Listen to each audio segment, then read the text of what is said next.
વડોદરાના અટલાદરા સત્સંગ કોમ્પ્લેક્સની જર્જરિત હાલત સ્લેબનો અમુક ભાગ તૂટી પડ્યો। વડોદરા શહેરના અટલાદરા વિસ્તારમાં આવેલું સત્સંગ કોમ્પ્લેક્સ છેલ્લા ઘણા સમયથી જર્જરિત હાલતમાં છે। ઇમારતની દિવાલોમાં તથા પાયાના ભાગોમાં ઘણી જગ્યાએ મોટી તિરાડો જોવા મળી રહી છે। આ તિરાડોના કારણે રહેવાસીઓમાં સતત ભયનો માહોલ સર્જાયો છે। આજે સવારે એક ગંભીર ઘટના સામે આવી છે, જ્યારે કોમ્પ્લેક્સની છતમાંથી સ્લેબનો કાટમાળ તૂટી પડ્યો। સદભાગ્યે આ બનાવમાં કોઈ જાનહાનિ નહોતી થઈ, પરંતુ રહેનારા લોકો માટે આ મોટી ચેતવણી સાબિત થઈ છે। ઇમારતની નબળી સ્થિતિને ધ્યાનમાં રાખતા કોઈપણ સમયે દુર્ઘટના સર્જાઈ શકે તેવી આશંકા વ્યક્ત કરવામાં આવી રહી છે। રહેવાસીઓએ તાત્કાલિક તંત્રને પગલાં લેવા વિનંતી કરી।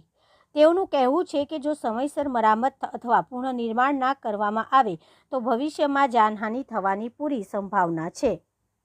મારું નામ સોનલ પ્રજાપતિ છે। હું અહીંયા રહું છું, મારા ફેમિલી સાથે રહું છું। અમે કેટલી વાર કમ્પ્લેન કરી છે કે આનું કંઈ સોલ્યુશન લાવો। આજે ઘરમાં પણ એ જ વસ્તુની તકલીફ છે કે હું જોબ પર જતી રહું, મારા છોકરાઓ એકલા હોય, કાલ ઉઠીને કશું પડે વાગે છોકરાઓની, આની જવાબદારી કોની રહેશે?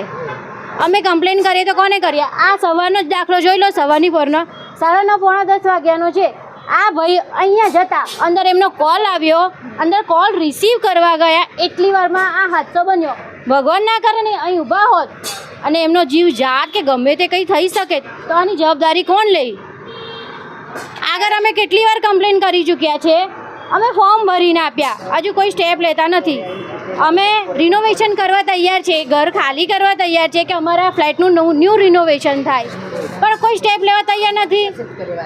હવે આની જવાબદારી કોણ લે? કાલ ઉઠીને અમારી જીવ જોખમ થાય, ભગવાન ના કરે કંઈ થઈ જાય તો આનું શું કરવું? આનું સોલ્યુશન શું? કોને કહેવાનું? નીચે શોપવાળા ખાલી કરવા તૈયાર નથી, એમને ખાલી એમના ધંધાની પડી છે, તો શું કરવું? આગળ સ્ટેપ શું લેવો? કોને જઈને મળીએ? અમે શું કરીએ એ અમને જણાવો। અમારા કોર્પોરેટર છે, એને મળીએ, કોને કરીએ? અમને કોઈ નોલેજ નથી આનું। 6 નંબરનો બોર્ડ લાગે છે અમારે, પણ પહેલી એક વસ્તુ કે આનું સોલ્યુશન શું? અમે છોકરાઓને લઈને રહીએ છીએ, જોબ કરવાવાળા જોબ જતા રહી છે, કરવું શું? છોકરાઓને કાલ ઉઠીને થઈ જાય તો પછી જવાબદારી કોણ લે?